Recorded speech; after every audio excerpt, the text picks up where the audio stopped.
Bitcoin is at $63,000. At mukhang hindi na matutuloy yung red number. Ngayon sa mga may hindi alam, on my previous video, I talked about red number at sa pagbaba ng presyo ng Bitcoin all the way down to $55,000 and even as low as $53,000. And what happened netong September? It did go down to as low as just under $53,000. Pero luckily, the drop was not long and drawn out throughout the entire September. Ang lakas ng support ng Bitcoin, kaya pag tinignan mo itong chart na to, makikita mo that Bitcoin slowly started climbing up. From 53 up to 55 up to 58, and then today we're at $63,000 per Bitcoin. Now I hope may mga iba sa inyo na nakabili ng Bitcoin at 53 up to $55,000. Kung hindi, I'm sure some of you are now asking, at $63,000, what should I do? Should you buy Bitcoin or should you not buy Bitcoin? So let me break it down to you guys from a fundamental perspective. Una, titignan natin yung historical data natin. Then we're gonna look at other factors that could impact the price of Bitcoin moving forward para malaman mo what to expect in the last quarter of 2024 or the next 3 months starting with October. But first, let's look at the chart para makita natin where we're at over the last couple of months. Pag tinignan mo dito, we did drop to around $52,000 and change nung early part of September. But what happened? Nag-climb up agad yung Bitcoin, and when you look at it today, we're at $63,000, but it did peak at one point to almost $65,000. Now, ito yung resistance point natin is around the $65,000 mark. If it hits $65,000 tapos it holds around that range, then we're gonna see it keep going up from this point onwards. Ngayon, magkano kaya ang Bitcoin by the end of the year? So first, let's look at the monthly return chart of Bitcoin. Pag tinignan natin itong monthly return chart, we were expecting September to be red. So we were expecting it to be negative. Dahil ang ganda ng support ng Bitcoin, it held it up and then it just kept moving up from here.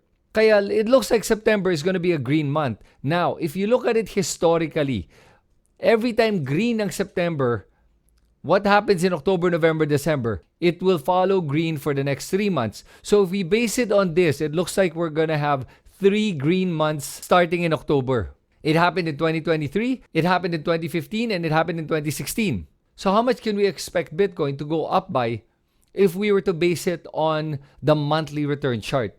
So what I like to look at is the actual average return per month of Bitcoin. Ngayon, pag tinignan mo yung average return natin, in October, the average return is at 22.9%. If we're at $63,000, let's say it just stays at $63,000 throughout September, and then nag-22.9% siya, that means we can expect Bitcoin to hit around $77,000 per Bitcoin. Ngayon, what happens in November naman? In November, the average return is at 46.81%. Now, I'm gonna be a little bit conservative here kasi the reason it's at 46.81% kasi merong mga massive pumps yung Bitcoin after the halvings when it goes completely parabolic. So let's just use a conservative median point of 8.81%. If we go with an 8.81% increase in the price of Bitcoin for November, we're looking at a price of Bitcoin by November of $84,000 per Bitcoin.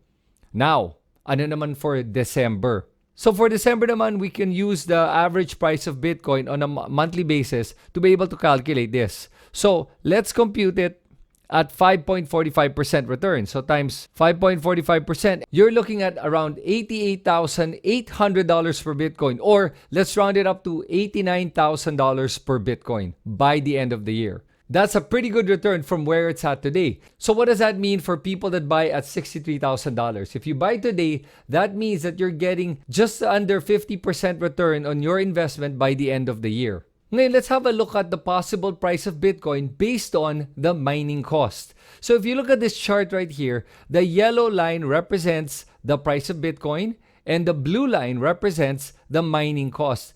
As you can see, during the last cycle, on the halving year, pag tinignan mo yung December niya, the Bitcoin mining cost around $15,000 per Bitcoin. But the price of Bitcoin was around $28,000 to $29,000 per Bitcoin. That means that the average mining cost to the Bitcoin price ratio was roughly at 0.5. And the 30-day average ratio was at 0.75.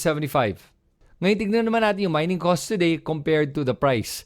Ngayon, pag tinignan mo dito, the mining cost today is at $74,000 per Bitcoin. So that means pag bumili ka ng Bitcoin ngayon, you're actually buying it or getting your Bitcoin cheaper than the miners are able to mine it. So you're still getting a good price for it. Tapos pag tinignan mo yung mining cost to price ratio ng Bitcoin, it's at approximately 1.2. Now moving forward, the price of Bitcoin historically has always caught up with the cost of mining a Bitcoin and surpassed it. Ngayon, pag nilagay natin yung data from the last halving year of 2020 and what happened in the last quarter, we can extrapolate that information para makita natin kung ano ang may expect nating price for Bitcoin for December 2024. So we can do a conservative estimate that the Bitcoin cost of mining versus the price of Bitcoin will hit a ratio of about 0.5. If that's the case, that means if the cost of Bitcoin is at 74,000 divided by the ratio of 0.5, wow, this looks even more optimistic. We can possibly see Bitcoin hit $148,000 by December. But let's be a little bit more pessimistic. At gamitin na lang natin yung 30-day moving average for the ratio of Bitcoin to its mining cost. At that time, it was 0.75. So at 0.75, lumalabas dito that the Bitcoin price could hit as high as $99,000 per Bitcoin or even $100,000 per Bitcoin. So we can kind of estimate that the Bitcoin price in December will range from about $88,000 per Bitcoin to a high of $100,000 per Bitcoin. Optimistically, we could even go as high as $148,000 per Bitcoin this December. So those are the historical data we can look at to be able to determine where we're going with Bitcoin moving forward. Ngayon, tignan naman natin mga ibang macroeconomic factors that can affect all assets, including Bitcoin.